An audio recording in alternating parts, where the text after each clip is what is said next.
Hello, everyone. A bunch of people had let me know that they missed my religious videos. So I thought about it. I thought I can do a video and talk about God. And I thought, what is one thing that people are forgetting? And I'm thinking about it. And it popped in my mind. It's the 10 Commandments. And I want to connect the importance of the 10 Commandments to God and through Jesus. A lot of people think that when Jesus came, he came to abolish the 10 Commandments. That's not true. And Jesus in the Bible himself says that. He says he came to fulfill the law. Now, what does fulfill mean? It means to do what the law said or says, and to be an example that the laws can be fulfilled if we put our hearts to it. And it says right here in the Sermon on the Mount, Matthew chapter 5, verse 17, "Don't assume that I came to destroy the law or the prophets. I did not come to destroy, but to fulfill. For assure you, until heaven and earth have passed away, not the smallest letter or one stroke of a letter will pass from the law until all things are accomplished. Therefore, whoever breaks one of the least of these commandments and teaches people to do so will be called least in the kingdom of heaven. But whoever practices and teaches these commandments will be called great in the kingdom of heaven. For I tell you, unless your righteousness surpasses that of the scribes and the Pharisees, you will never enter the kingdom of heaven." So what has that told us? It tells us we're not supposed to break the commandments. We're supposed to keep them in our hearts, just as Jesus did. Jesus didn't come to abolish it or destroy the laws.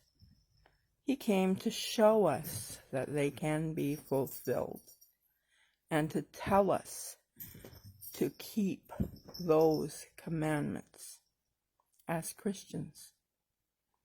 The term Christian itself means to follow or be like Jesus, to be a reflection of Jesus. That's what Christian means. And if Jesus, who we are trying to emulate, says to keep the laws, then maybe we should be keeping those laws or commandments, the 10 Commandments. Because like he said, he didn't come to abolish the commandments. He came to show us that they could be fulfilled. Anyway, that is the first commandment. I will do the next commandment in a different video. Unfortunately, if I make them too long, it's very difficult for me to upload. So this is the first of the videos that I will do. I will do a video discussing each commandment, and I welcome you to make comments on what you think that commandment means. The first one is, "No gods besides me," or "Thou shalt have no gods beside me." Now, what do we consider a god? I consider the one Creator to be God. But a lot of people will make their own gods. They will make things, objects, places, and people their gods. They will make money their God. When I say they are making these things or people their gods, it means they're making them more important than the Creator. Even Christians do this. When they make something more important than God, they're creating another God or following another God. Such as when you feel it's more important to go and play golf, you've made golf your God, then go and attend your church service. When you find it more important to spend money on objects such as jewelry or cars or houses or vacations or other objects, you've made those things your God, especially if you are not giving to God. People think that tithes aren't important. They're very important. Tithes in a church especially go towards maintaining the place where you worship, fixing the roof, fixing the floor, fixing the pews or chairs, whatever you use, fixing the siding when damage occurs. It also goes to help the community. A lot of churches have food banks or soup kitchens. It goes to a lot of things.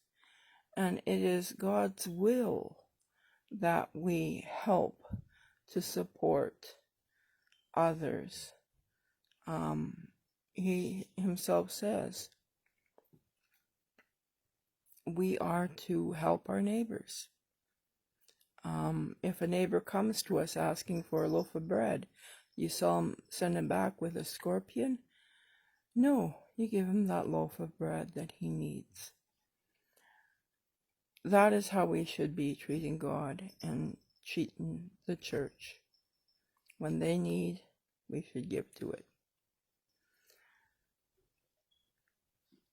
By that way, by helping the church and honoring God, we are fulfilling God's command. Putting our trust in God and loving God above our own money and finances. Because it's very easy to make money our God. A lot of people do that, sadly.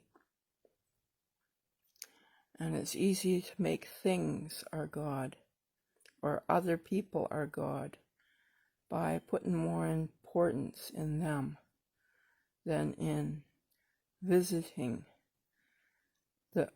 the house of the Lord, the house of God, on a regular basis, or in praying to God. Prayer is just a means of communicating with God, talking to God, meditating on God. Anyway, the commandment is no gods beside me. So, who is your God? The Creator or the things of the world? Think about it. Next time I will do part 2, commandment number 2.